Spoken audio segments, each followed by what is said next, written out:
Hello and welcome to the Champions of Happy podcast, the podcast where I talk to my friends about what makes them happy, what makes them smile, and what brings them joy. Hi everyone, I'm James, the host of the Champions of Happy podcast. It's April, it's lovely and sunny outside, although I must say, the weather has been all over the place, from rainy to snowy to just really windy.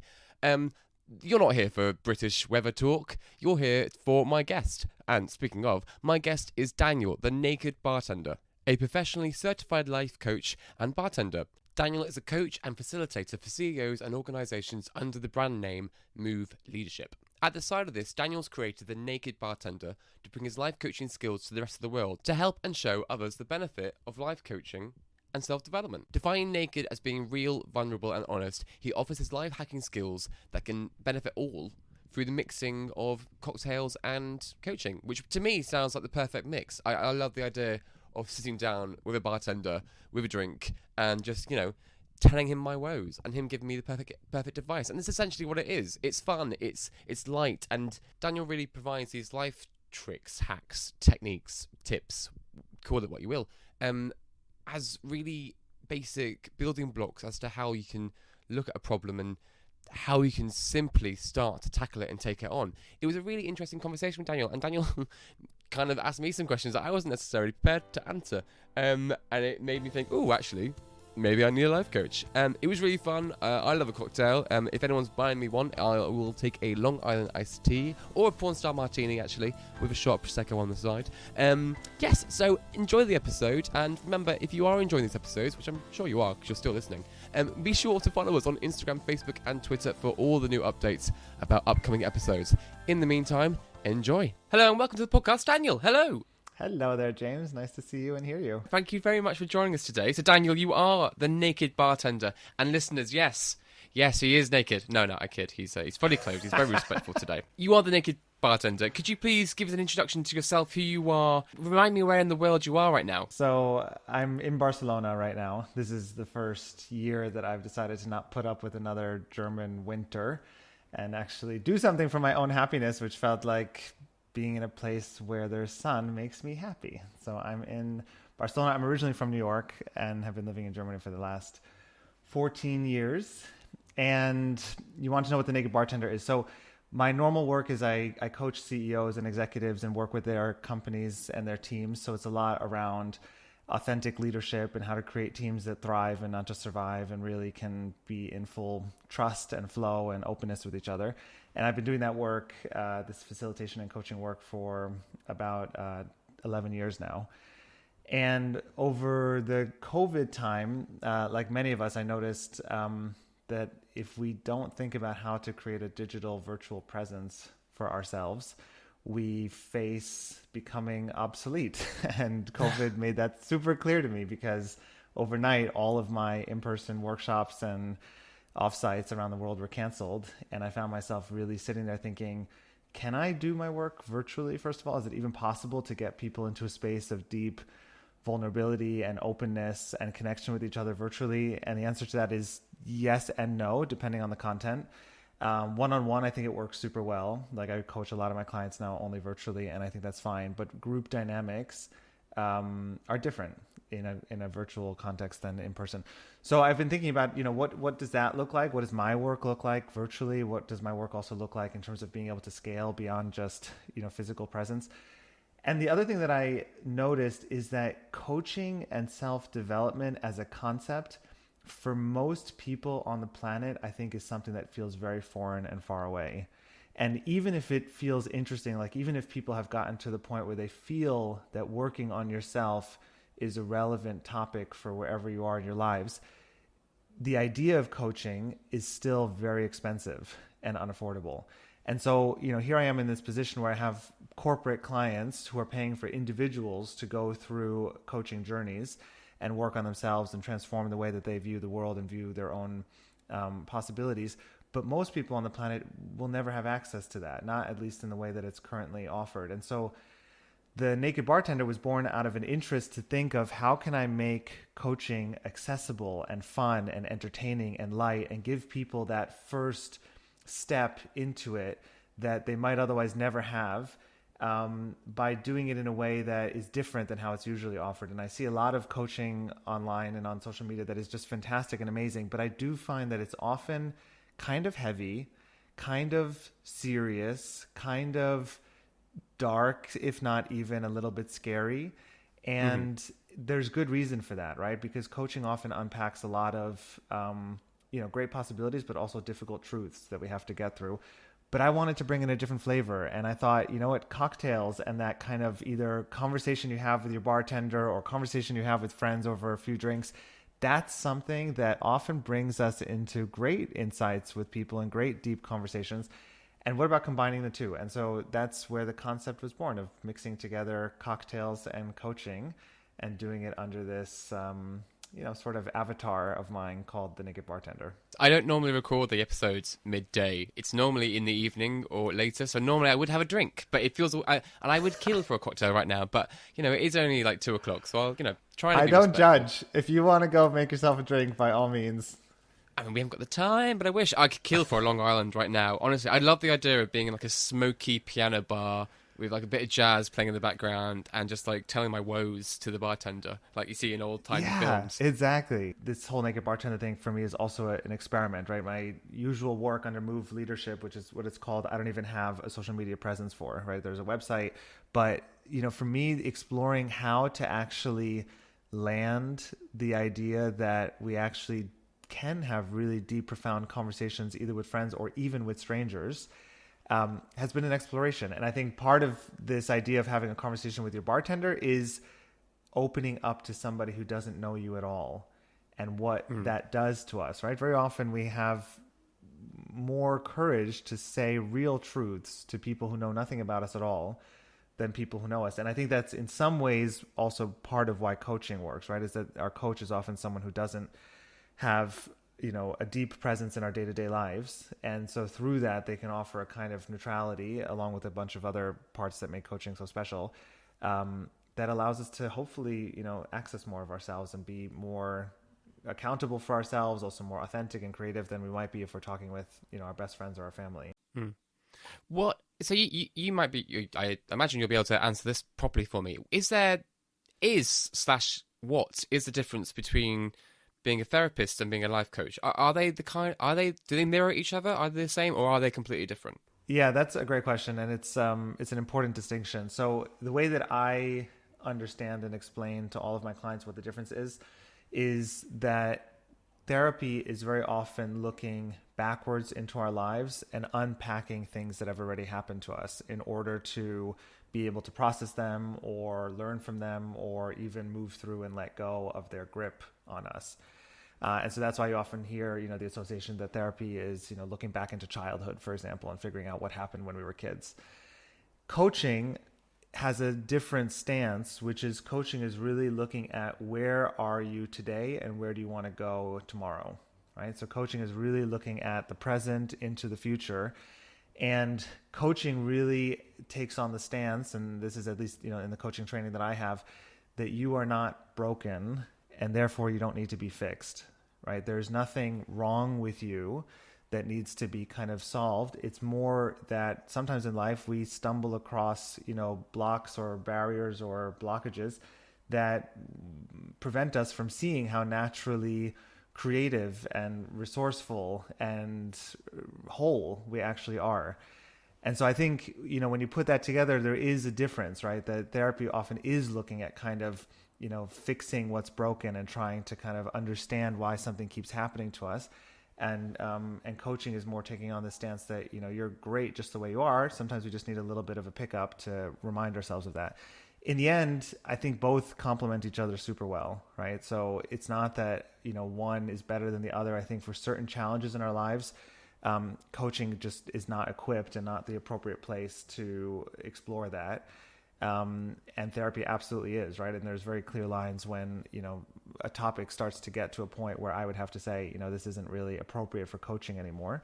But when people are looking at things that really are around, where am I today and what are my goals and what am I trying to change in my life and what are the things that I really want to achieve and how can I become a better XYZ, partner, boss, friend, those are all great topics to explore in coaching. And of course they connect to who we are in the past, but I often am trying as a coach to, to spend as little time talking about the past as possible and really keep people talking about what's here right now and what is it that they want to actually start living that's part of their emerging future.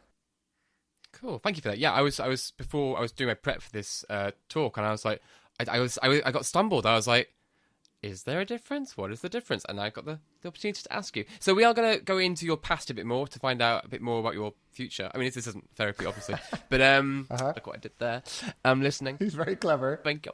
Before we start, then, we tend to start the podcast with a section called Happy Moment, which is basically a story, a fact, a memory from our guest, just to start off the podcast in a happy, positive energy. So could you please share a happy moment with us? Oh, wow. I mean, it's funny because I was also thinking before we started, like, what is happiness for me? And I think happiness for me is the experience of joy that I have when I appreciate a particular moment, right? And I mean, just thinking about this past weekend as an immediate reference, I mean, there was a friend that I met up with and two other friends who were visiting him from Berlin. And we all went out to a paella restaurant on the beach in the evening. And, two of these people are new for me. I just met them earlier in the day. One person I know quite well. And we just spent so much time laughing with each other and sharing stories and listening to each other. And the conversation was both deep and also light and, super respectful, but also kind of edgy and, a little bit sort of at times, kind of risky because it's all new people. And I just found myself really in the moment, right? Like completely enjoying the presence of these people, not thinking about anything else. A 4-hour dinner flew by and, then we went to drinks afterwards. It was just very, I guess I was just very aware of how present I felt and how much that moment felt to me like something that was bringing out the sides of myself that I really love and that give me a lot of energy. So that would be the most recent one that I just experienced. How about you? Oh, gosh. You know what? Weirdly, I had a really crap week last week. I cannot put my finger on what it was. It wasn't a work thing. It wasn't a relationship thing. It wasn't my friend thing. I just could not shake how crap I felt. I just felt really down. And I was looking forward to this one because I know I'd be talking to someone who celebrates life coaching. Obviously not looking for free tips or a free session, but my partner Colin, he was just really great, and I could not put into words with him why I was feeling down. I didn't know what was wrong with me, and I felt really weird not knowing the reason. But just having my partner there, I was apologizing for feeling crap, and he was like, "You don't need to apologize. So I'm grateful, and I'm quite grateful. Yes, I'm grateful for my partner just to listen to me being a bit down and sloppy. And it was really nice. I had him there for that. And I mean, I think that also. So thank you for sharing that, because I think that there's something about the highs that only really happen if we also understand and experience the lows, right? And when I think about happiness as such, I mean, for me personally, happiness has never been the goal. And I feel that focusing on some sort of like permanent state of happiness is not only unrealistic, but also dangerous, right? Because happiness is a feeling that I think we experience often because of the absence of sadness, right? When we notice that a moment has no sadness in, or has relatively little sadness, or if we experience sadness and then experience a different kind of emotion that doesn't feel like that and feels like the opposite of that, I think we often attribute that to a state of happiness. But because those two things are linked, right? Like the more we sense, sadness, the more we crave for happiness. To me, my own personal kind of goal state has always been more of a grounded state of personal calm, right? Like I feel that if I have a state of personal calmness in which I am both able to experience the sadness and experience the happiness and not be attached to holding on to either, then to me that feels much healthier and it feels like a kind of well-being. And so when I hear what you're talking about with having a week or some days where we just feel kind of this unexplained sadness, I think for me, when I'm in those situations, it helps me actually appreciate, kind of like when the body is sick, in those moments we really notice how much we took for granted our being healthy, but only remember it when we're sick. It's the same way that I feel about happiness, which is I often don't really recognize my happiness until it's gone. And, I feel that sadness. And so I use those moments of sadness when I can to just really try to feel it and be in it, and maybe sometimes not even fully understand it. Because then when it changes, I really notice what a relief that is. Does that make sense? No, totally. Yes. See, we don't normally get this deep on Champions of Happy, and people don't normally ask me what my happy moment was. No, I thought that's what this was about. No, it's great. It's great. It's it's getting a bit intellectual. It's just I have to keep up with my guests being so smart as they are when I am not so much. But yeah, no, thank you for asking me. No one normally asks me my happy moments, and I tell a bad moment, ironically. But you, what came first then? So you're a life coach for your. I don't want to say proper job, but life coaching is your profession. The Naked Bartender is a side of that. What came first? I mean, did you bartend when you were younger? Has that evolved, or is that something you've picked up as things have gone along? Yeah. So, true confession, I have never bartended a day in my life. What? However, illusion is shattered. The illusion is shattered. However, I do have a bartending license, right? So I have. In the true way that I would do it, I got super interested in cocktails over Corona, right? So I never really got into cocktails. And then like everybody else, got really into drinking every night, and found out that some friends that were coming over to, do workouts with us in our apartments, in our little pod bubble thingy, that one of them had been a trained, not only a trained bartender, but that he had his own bartending school in Copenhagen. And so then we started, this was summer of 2020, started just doing between the six of us these little evening dinners where we would say, okay, let's make dumplings tonight, and what would be two good cocktails that pair with that, right? Or let's make pizza tonight and do two, cocktails that pair with that. And I had gotten a bar at home that was also, a Corona redecoration project that started with, wallpaper for some room. And then we discovered this cool little vintage bar and then bought it. And so it became this whole thing. And it was on one of those nights where we were making drinks, and, it was hot in the summer. I was topless, as I always am when I'm at home. And somebody just said, oh my God, you should be the Naked Bartender, right? And that's kind of where it started as a concept. And when I then combined it with coaching and thought, okay, how can I legitimately do this in a way that if any of my business clients saw, I would still be proud to stand next to and say, yeah, that's me, and that's not any different than what you're getting. It's just a different form and, maybe a different level of audience. And at some point I did feel, I need to, in order for this concept to have legs, I actually really need to up my game on the bartending. And so I signed up for this program, which is a month-long, 8 hours a day, 5 days a week bartending school, and learned, the top 70 drinks that you need to learn, and how to make 15 cocktails in under 12 minutes, and how to flare bottles, and how to free pour without measuring, and how to take a test on the entire history of alcohol that is, 3 hours long. So it was quite an experience. And that's totally the way that I like to do things, right? Which is like I sort of find something and then just want to get a certificate in it and call myself, accredited. But I have never bartended behind an actual bar besides this program and for my friends for a single day. And it's not out of a lack of interest. I'm super interested and actually want to do it. I'm kind of waiting for when the right opportunity pops up, whether it happens here in Barcelona or in Berlin. So the bartending definitely came second. The coaching and the facilitation has been stuff that I've been doing for years. I also, have degrees in psychology and economics. So that's where somehow in hindsight, it all makes sense. Right at the time, I had no idea that this is what I wanted to be doing. And then this new iteration is, it's an experiment. It really is an experiment, right? Because it takes a huge amount of time, as you know, to produce content and to be putting stuff out there every day and to be, essentially working for free. But I really do want this to turn into something massive, right? I have lots of visions for what the Naked Bartender could become.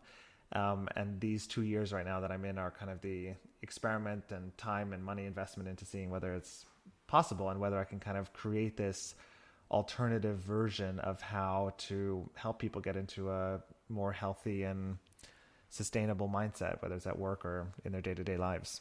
That's cool. I mean, that wasn't the answer I was expecting. I was expecting you to tell me that you were bartender as a student and you picked up psychology on the way or something. That's kind of killed like the next 50 next questions. No, that's fine.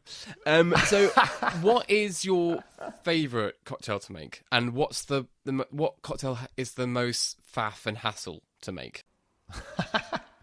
I mean, the cocktail that I've, been loving so much. So when I started bartending stuff, I was always into espresso martinis, right? And that was for me just like one of my first drinks. I think, anything that has foam on it and amaretto sour, I kind of love that kind of thing because I really enjoy figuring out how to play with the foam texture and how to actually make that something that's really, enjoyable and beautiful to look at.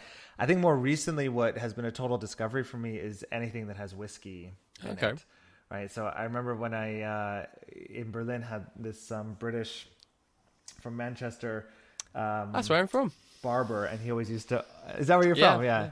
He was a good guy, and he always had whiskey on his little barber stand and would offer it to me, and I would take a sip and I just hated it, right? It burns so bad if you don't like whiskey, and it's such an acquired taste, I find. You don't like it either? No, I bought my boyfriend a certain, I can't remember what type it's called, but I bought him one, and I love the smell of it. I love when he drinks it. It's like I'll just be there sniffing it. Can't taste it though. It just tastes like paint stripper to me. I don't understand it.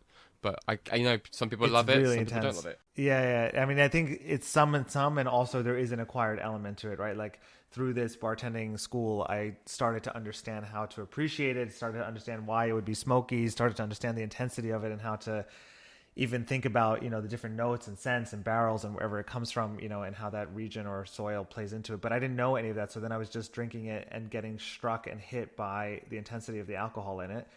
And so now I've become much more into, also exploring drinks that don't have all this kind of creamy foamness, but are more almost the pure ingredients, right? Like an old fashioned or, a Boulevardier, or any of these drinks that are just a couple of ingredients, but really based strongly in, a whiskey or a rye or a bourbon, and then maybe have some little, second ingredient that kind of sweetens it up or does something to it. And I mean, I just took another one of these courses recently, which was a mixology course where we learned how to smoke a drink, right? So where you actually kind of add smoke on top of the drink and then have it kind of like sit in a little glass jar type of thing. So yes, I mean, it's an endless possibility. And, who knows?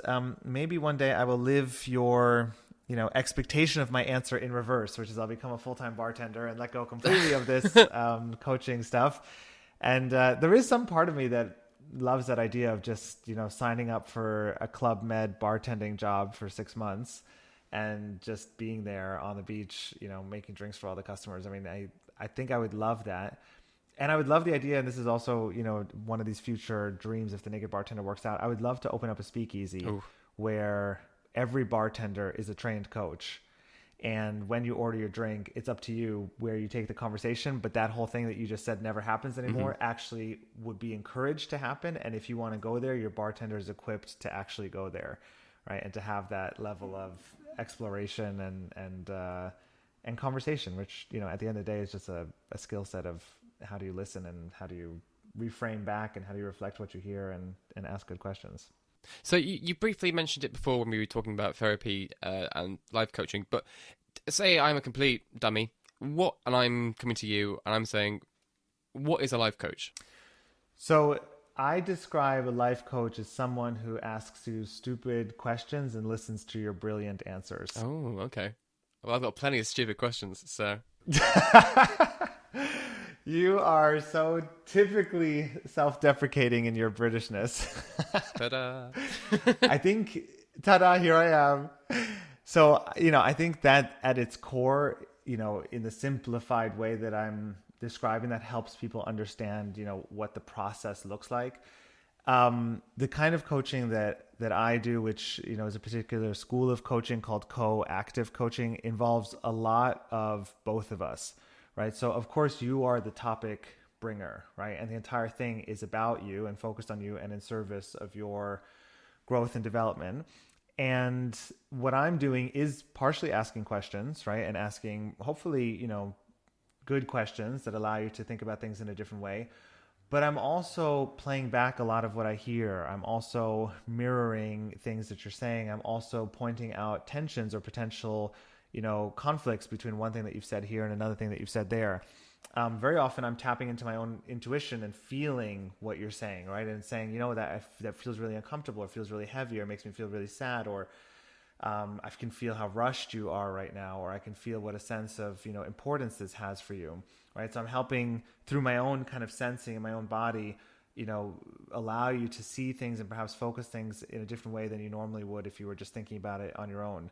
I think a lot of coaching is helping people reconnect with what's important to them, their values, how to stand in their, truths and what makes them powerful people. And coaches help you remind, how to get there. Another piece of coaching that I think is important is the accountability model, right? So that every 2 weeks, let's say when we speak, I will revisit whatever it is that you asked me to revisit. If there's, some sort of homework or something that you wanted to work on in between, I will be there asking, how did that go? And if you didn't do it, great. So what's your learning from it, right? I mean, those are things that a friend, as well-intentioned as they are, would just never do, right? Mm-hmm. Because you don't have the relationship and the permission to do that, right? And very often we have, and it's totally normal, right? As a friend, you start talking about a problem, and what do friends often do, right? Often they'll say, oh, wow, that's so interesting. That reminds me of when, right? And then they start talking about themselves. And sometimes that's helpful. And often it's not helpful, right? Especially if you really have a problem, right? And you want to work through it. So, as a coach, it's not about me, right? This entire relationship is completely focused on what is in service of your own development and the reasons why you signed up for it. And so that's, in a nutshell, I think that's kind of the different dynamics or different elements. And in terms of what you can do, there's so many possibilities, right? Obviously there can be a conversation like this, but I also use a lot of body movement, right? Asking people to show me what something feels like, asking people to show me where they feel something. Do you feel it in your head, in your shoulders, in your stomach, in your butt, right? Like tell me where this is living inside you, and then using the body as a way to even move that emotion and start exploring it and understanding it through a different lens. And that's been amazing to see that can also happen, virtually as much as it can happen in person. Doing a coaching through a forest is different than doing a coaching on a beach, which is different than doing a coaching sitting across the table, right? And each has elements that we can draw from to inspire the conversation or to add another perspective to it. So does that give you... Yes, how does that sound when you hear that? I feel like I need to sign up.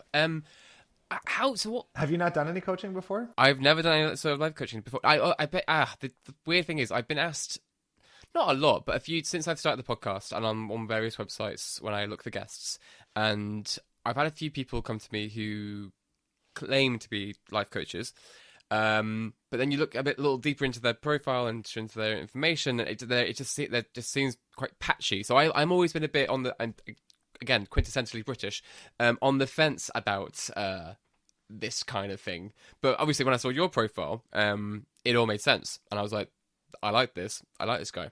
But yeah, so no, I've never done any sort of therapy or life coaching or anything. No. I do talk a lot, so I don't tend to bottle things in, so maybe I could do with some. I think at a certain, so finding the right coach is super important, right? And, coaches have life coaches, right? It's not like once you're a coach, you just know how to solve all your own problems, right? There's something about having somebody else listen with the intention of helping you unlock where you're getting stuck, right? And see things from a different perspective, and also bring in their perspective, right? It's not that they're just like a neutral mirror. They have their own life experiences and preferences and interests and motivations. And as long as they can offer those in a non-attached way, those can often they can really serve moving things along, right? And that's why it's so important to find the right kind of coach that you have chemistry with. But I remember when I first heard the term life coach, which totally comes, from the US, but I heard it for the first time in Germany when I had moved to Berlin. Somehow I had signed up for these ballroom dance evenings that were just absolutely incredible. By the way, Berlin has this club called SO36, which has basically, queer ballroom dance nights every Sunday. And Amazing. as an American coming there, where I couldn't find a soul to ballroom dance with me besides the people that I danced with on a ballroom dance team in college, but like saying that you go out ballroom dancing was seen as such a nerdy thing, and you do it with people, who are 70 plus, to go to this club where there were just hundreds of people in every age demographic, in every kind of gender and sex and self-identity, dancing with everybody and knowing properly how to dance ballroom dance, like everyone knew how to follow and lead, was such an eye-opening experience for me, and such a confirmation of the reason that I moved to Germany. And I stumbled into a coaching circle. So I stumbled into a group of friends where a lot of them happened to be life coaches. And I'd never heard of that term before, even though it, originally came from the US. And as I started meeting these people, I had perhaps a somewhat similar experience to what you described, looking at people's profiles, where it felt like, how can you be a life coach if your life is such a mess? Right? Like the incongruency, or even, hypocrisy, if you want to call it that, between you being someone who's supposed to help others and your own finances, relationships, personal awareness being so all over the place. It just felt to me like such an inconsistency. And it totally turned me off from life coaching for a good, 6 or 7 years. And so my work in the beginning was only with, groups, facilitation, helping groups at companies have these important conversations. And it was only years later that somebody, a life coach that I work super closely with as a colleague, said, the way you work and the style that you have of working with groups is so life coachy that if you just took one of these courses, you would actually find that what you're already doing has a name, has an entire industry, and it would sharpen your skill set through being more aware of, what it is that's so powerful about the way that, you can ask questions and listen. And so I signed up for a beginner's, kind of fundamentals course, it's called, and was just hooked, right? I just thought, this is the most fascinating thing, whether I use it for work or not. It fundamentally changes how you listen to any kind of person, right? Coaching or not, just friendship, right? Being able to listen to, what people are really saying, and not to that voice in our own head that's already thinking about the next thing we're going to ask or comment on or, respond with. And then I signed up for the whole thing, and it just became kind of an intuitive addition to my work. So it wasn't something I, strongly necessarily thought I would identify with, but it just added to my work. And now, frankly, when people ask me what I do, it's just a little bit easier if I say to people, I coach executives and CEOs and then work with their teams, than if I say to people, I'm a facilitator, right? Because nobody knows what a facilitator is, right? And the majority of people aren't going to ask. So I just, I kind of use that to sort of sum it up together. But I think I've also realized along the way that very often the things that we become interested in doing are not things that we pursue because we have those things all figured out, but exactly for the opposite reason, right? That, when I see how many life coaches also are struggling with things in their own lives, it's not that they're, hypocrites of their methods, but rather that they're so passionate about those methods because they find them so necessary and useful and needed in their own lives, right? And I'd be curious for you. I mean, what is it that draws you to, champions of happiness? I know certainly for me with the Naked Bartender, a lot of my topics that I talk about are confidence, and it's not because I'm a confidence master, but exactly the opposite, right? Because I struggle with my own confidence in so many different situations and have been in so many places, whether it's a social party or a work event or a one-on-one, where I have all of these absolutely unnecessary and unhelpful self-doubting thoughts creep into my head, and play me down and bring me down and try to, undermine my own sense of self and contribution, that I find it, endlessly interesting to create posts about that. And I don't know, I'm curious for you, like, what is it that you think draws you actually to do a podcast on happiness, and how does that connect, with your own relationship with happiness? I'm very much, like you, bartending was, for you, your bartending was your COVID project, whereas making a podcast was mine. It's how the podcast started. But I love hearing people's stories, and I'm not a particularly very interesting person myself, but I like talking to people who are, and I like asking questions, and I like finding out little things. I like exploring that, and I like to put it out there a bit, because I'm not the most, like I say, not very interesting, and that's okay. But I like being interested by people's stories. I'm not a storyteller, but I like to hear people tell their stories, and that's kind of where it all came from, really. Yeah. I mean, there's in a different session, in a different context, I would obviously love to dig into this 7th or 8th self-deprecating comment that you've offered about yourself now. that certainly creates a pattern of, really interesting beliefs, right, that we carry about ourselves, whether it's that we think we're interesting or funny or smart or intelligent or whatever. I think it is so interesting to see how those thoughts play into not just, daily conversation like ours, but, ultimately kind of the identity that we carry around and believe in about ourselves. Right. And I'm sure if I knew more about you and your world, I could find a list of 100 people who would say that James is super fascinating and very interesting. And that's sometimes so interesting to me, is how from the outside, we often don't see our greatest gifts that are so obvious to other people who are looking at us from their perspective, right? Like from the inside, we don't see our own gifts that's often from the outside perspective are so obvious to others.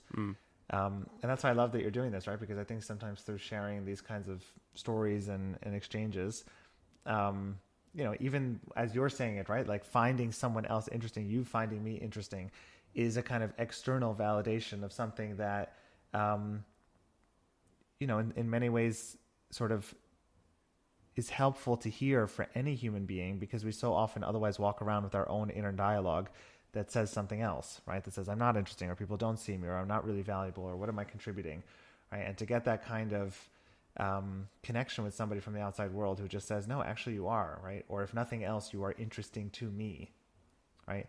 That fulfills such a basic human need of wanting to be seen and appreciated by other people.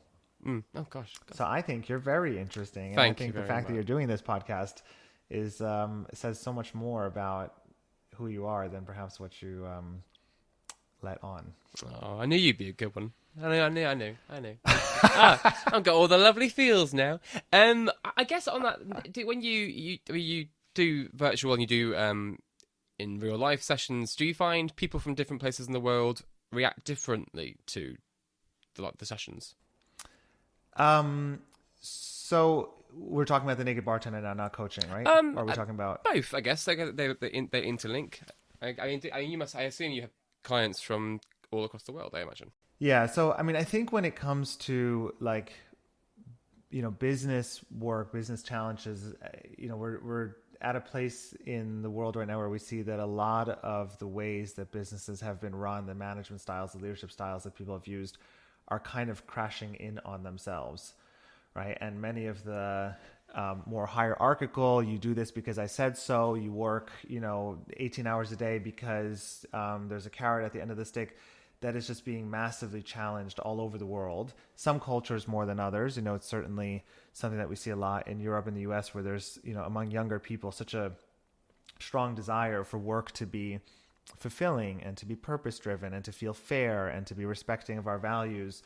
So I think that's something that is international in the sense that I see this happening with clients everywhere, but there are certainly some countries where the briefing that I get before I walk in is, you need to know that this is a very hierarchical company where people are not innovative, not creative, and won't speak up, right?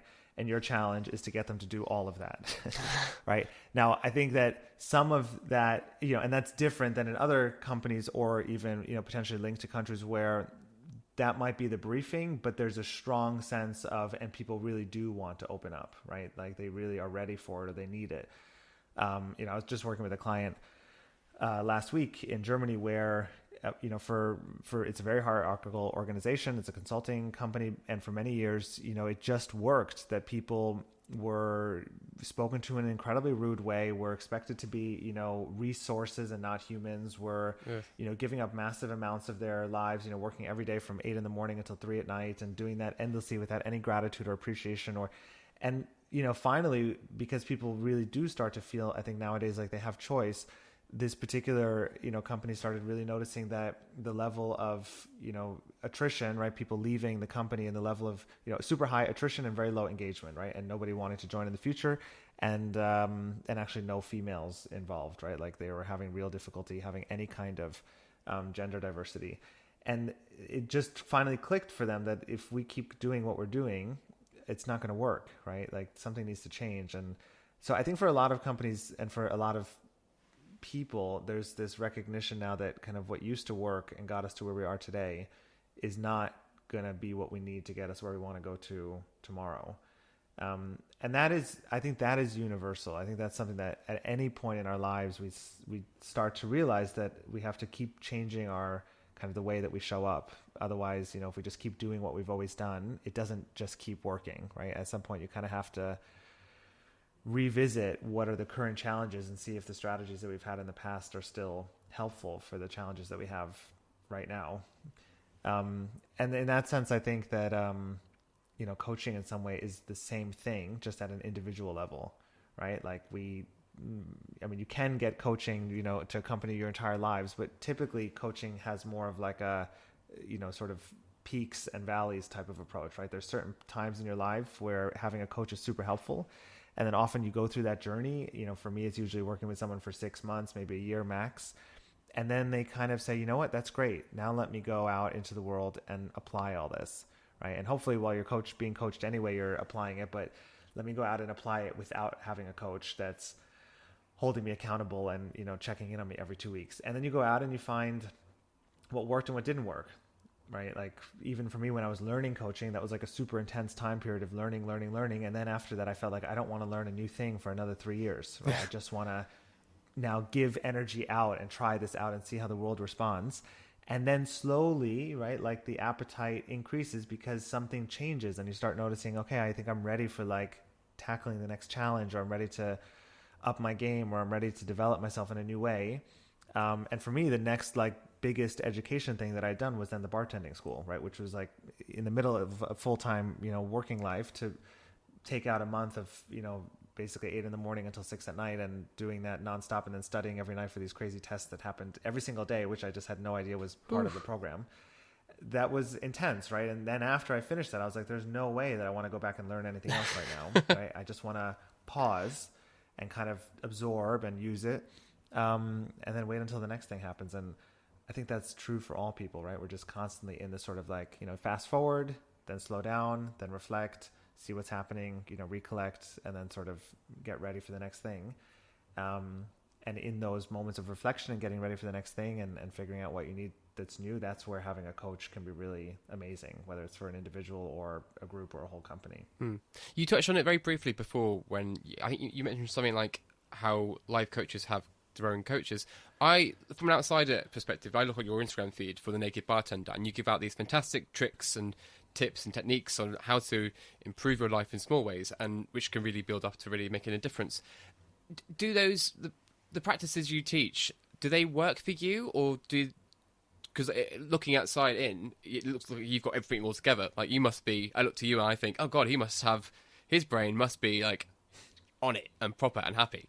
But I guess you're human though, so to assume that would be silly. So you must have your down days and your low days.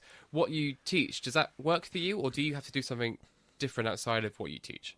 I think that what I'm teaching on the Naked Bartender in particular is my attempt at trying to make the tools that I use on myself as simple and entry level as possible, right? So the short answer to your question would be yes, but the follow-up reply to that would be, and much more, right? Mm-hmm. So yes, everything that's on the Naked Bartender is absolutely stuff that I believe in fundamentally, that's all coming from a space of, real experience with it and a real reflection on what would be helpful now. And there's so much more than just that, which is all the other stuff that's out there that I think so many great people are doing. And I wanted to address an audience where I felt they've never heard any of this before. Okay. Right. So there's so much more around, the deep reflection that you can do, so much more that you can do around really looking at, why we behave we do, what are the traumas that we carry in our lives, how do we unpack those things, how do we start to let go of, limiting beliefs, how do we really work on anxiety, right? I mean, there is so much more out there. When I thought about, who do I want to address with this, I wanted to address someone who is just getting started off in life as an adult or a young adult, is maybe feeling kind of lost and powerless at work, in relationships, maybe even in social circles, doesn't really have like a super strong clarity yet or foundation on who they are and who they want to be. And so when I think about that user group, right, that kind of persona, what would be the tips that would be most helpful to hear then, right? What would be the tips that are helpful to hear when your boss yells at you and said you did a terrible job? What would be the tips that are helpful when you go up on a date with someone and it goes really bad? What would be the tips that are helpful when you're sitting alone at home wondering why nobody's calling you, but it feels like everybody on Instagram has an amazing life, right? What are the tips that would be helpful when you just get, really sad and you don't know how to get out of it? Right? Or, what are the tips that are helpful when, you're trying to change your life and reach a really crazy goal that everybody says you're never going to achieve because you're not good enough, right? Like these are all things that I think to some extent we are confronted by at any point in our lives, but in particular, I think they are true when we're kind of starting off in life, right? Like, early 20s, mid 20s, early 30s, maybe even, right? There's just kind of a lot of questions that I remember facing then, and I see a lot of other people facing, that I, like many of us who are basing it off of experience and also age, right? At a certain point, you start looking back at those times and saying, oh, wow, I wish I knew that when I was that age, right? I wish I had those skills. I wish I had that. So, and to answer your second question, right, do I experience these things myself? I mean, for me, the key to happiness and the key to well-being is not that all of these things just go away and you have them figured out, right? It's not that stress doesn't exist. It's not that emotions don't surface. It's not that sadness, is no longer present. It's not that anxiety just disappears. All of those emotions continue to visit me with as much frequency as any other person. I think the skill set that I'm trying to bring across to people, which is what I'm, kind of framing in this concept of positive mindset, is that we have a choice over how we respond to those things, right? That we all have a choice of whether those emotions and those thoughts and those doubts and those fears and those concerns and those worries and those perspectives, whether they are something that we just carry with us day after day after day, month after month, year after year, or whether through practice, and it is practice, and real training, just like you would train at a gym, whether we develop the ability to actually shorten the amount of time that those experiences or feelings or emotions or thoughts that we don't feel are helping us get where we want to get to are holding on to us without us being able to do anything about them. Right. And I think at a younger age, those things held on to me for longer.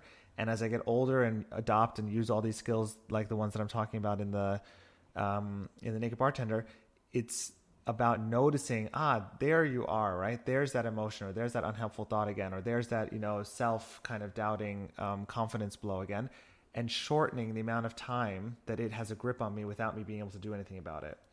And by shortening it and by creating a bit of space around it, it allows me to then notice it, to work on it, to potentially change it, to understand it more deeply, to basically be in choice, right? And the choice might be, you know what, I want to stay with my sadness for a while, right? Like I really liked the way that you described, last week as, there was just this sadness there and I don't know why it was there, but I had my partner and that kind of felt comforting, right? And sometimes that's enough, right? To just be in that space of recognizing it and deciding, okay, this is just what it is right now. I'm just going to, sort of swim in it.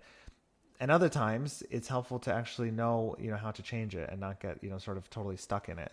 And that for me is the biggest key, right? Is like this positive mindset or this happiness piece. It's really about having the awareness and the choice to say, okay, now that I recognize the state that I'm in, how do I actually work with that, right? And what do I want to do with that? And do I have the skill set to be able to do the thing that I want to do with it? Does that make sense? It does, yes. I'll have to listen back to that maybe once or twice. But yeah, the fundamentals are there. I get. I know we're limited for time. I feel like I could talk to you for forever. But I couldn't let you go without bringing up the subject of naked. What very briefly, because I know you're limited. Why naked? And are you naked on your sessions under your apron? Because I'm sure the listeners at home will want to know. The hard-hitting questions. There is yes, these are the important ones. So, I mean, the naked part for me is about being authentic, vulnerable, and honest.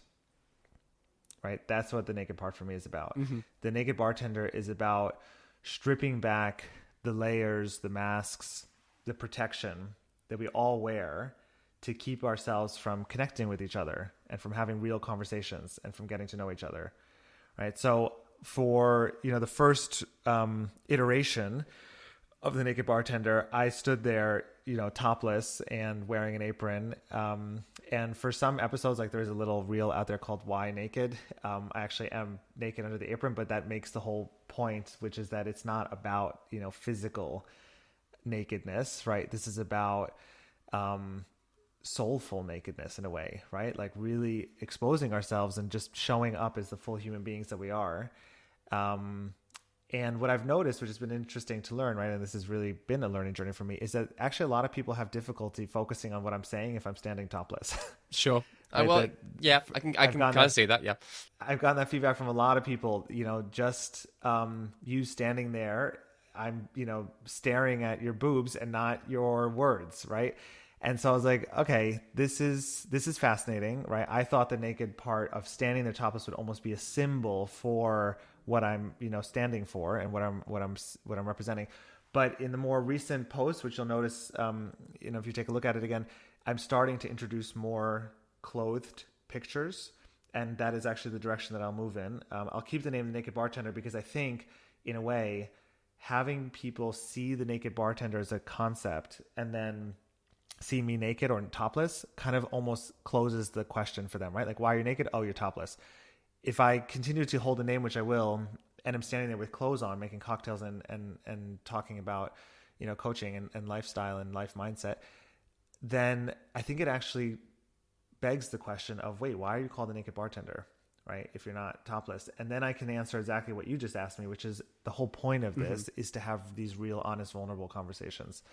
So that's what that's something that I just find so beautiful and inspiring when I can have those.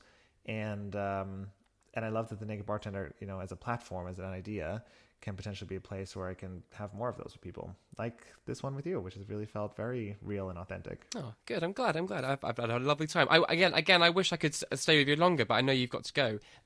So would you want to share your websites, Instagrams?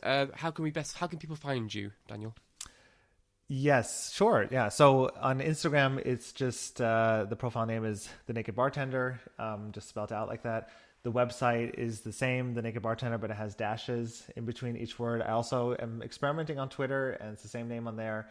And otherwise, if they're interested in looking at my more usual facilitation coaching work, it's moveleadership.com, where you'll see a very clothed and business-like looking version of myself. I'm sure it's very professional, but I'm sure you're breaking the hearts of many gay boys and very lovely ladies out there putting your clothes back on. But you're doing us all service, so I understand that. I appreciate it. Thank you so much. That's a good entry into the next one. Thank you, James, too. I really appreciated this talk with you. No worries, and we'll talk soon.